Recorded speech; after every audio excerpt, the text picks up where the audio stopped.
We are witnessing a growing lack of trust in democratic systems. According to recent evidence, most citizens, except for those that they are on the extremes, feel increasingly disconnected from politicians and institutions. Yep. Do you believe that technologies like DAOs could offer meaningful solutions in this context? I'm thinking about your concept about rational behavior and not trust but truth. Yeah. Mm-hmm.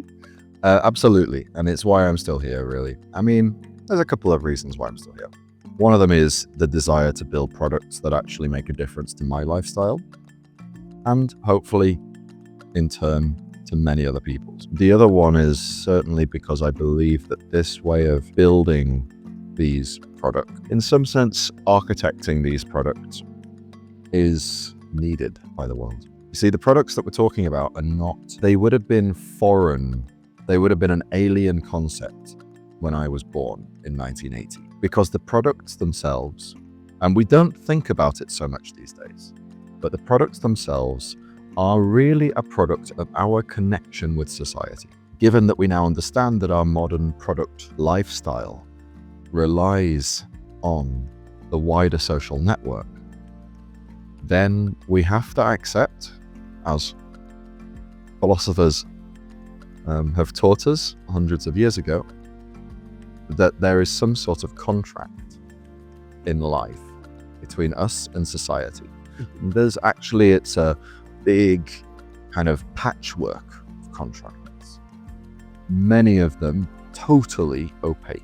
For example, suppose you buy a Tesla, you'll probably be given some sort of license agreement, right? It will probably run to at least 50 pages, maybe closer to 100 or 200. It will be dense legal text that even a legal scholar probably wouldn't know exactly how it would turn out in court if challenged. And you're expected to sign this before you can use your car. Is that reasonable? Is it reasonable to expect people to do this? No, of course not. But this is the society that we live in, a society of a patchwork of opaque social contracts, whereby if you want clarity, you're expected to become a recluse or an exile.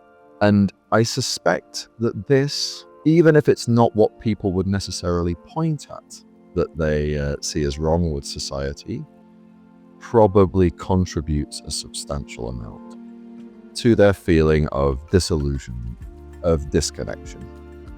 And it is the technologies that I hope I have been making, and I hope to continue making, to try to make a difference here, to introduce clarity, to reduce the amount of rules that we become subject to or risk exile, and to bring, in its turn, as products should, a degree of joy into one's life. I think, yes, your focus is on take off rules and the middle guy, as they say when they think on centralized information, Web 2 and the world we know. But I think maybe, I don't know if you wonder, it's very tough to make to disappear the middle guy in terms of maybe governments, Yep. maybe companies, and make the people, okay, not trust, but understand that just because of the technology, they can make transactions, they can work together with no middle guy. Could you go in deep in this subject? Yeah, I mean, you're absolutely right. It's not easy to dislodge incumbents, at least not in calm waters. However, we're not in calm waters. We're in quite difficult waters, quite choppy seas.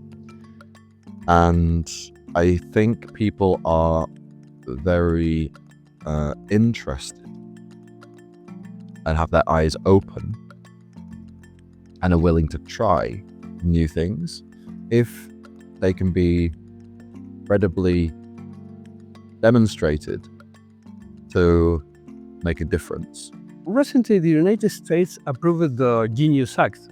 I think you're aware of that, which establishes a federal framework to regulate stablecoins. How do you view the role of stablecoins today, comparing with non-stablecoins? And what's your take about kind of government-led regulation? I mean, I think there are parts of the government that mean well. I think there are parts of the government that are somewhat ignorant. I think there are parts of the government, certainly some governments, that are that do not necessarily mean so well for wider society. Maybe for themselves and their family. Okay. Now, stablecoins are an interesting question. I view stablecoins as an off-ramp from the present system.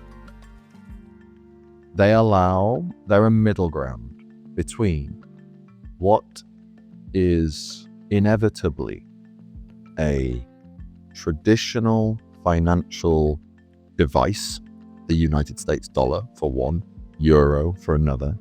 There are many others, but the USD tends to be the one that is most used as a target for stable coins. So it's on the one side, this traditional financial device, and on the other side, something new, something that is capable of being sent at least some of the time, trustlessly, easily, autonomously. I mean, these are charitable words for some stable coins, you understand, but still, on the internet, right? It's less friction, more freedom for the individual who is holding them, usually. Now, I would say, actually, this is arguable when you compare it to literally a $20 bill, because a $20 bill cannot be blocked. A stable coin can be blocked. At the end of the day, we must remember what politicians call stable coins. Usually what they mean is a bank account. It's just a bank account where the way that you authorize your transaction is with a cryptographic key rather than a passport or a signature.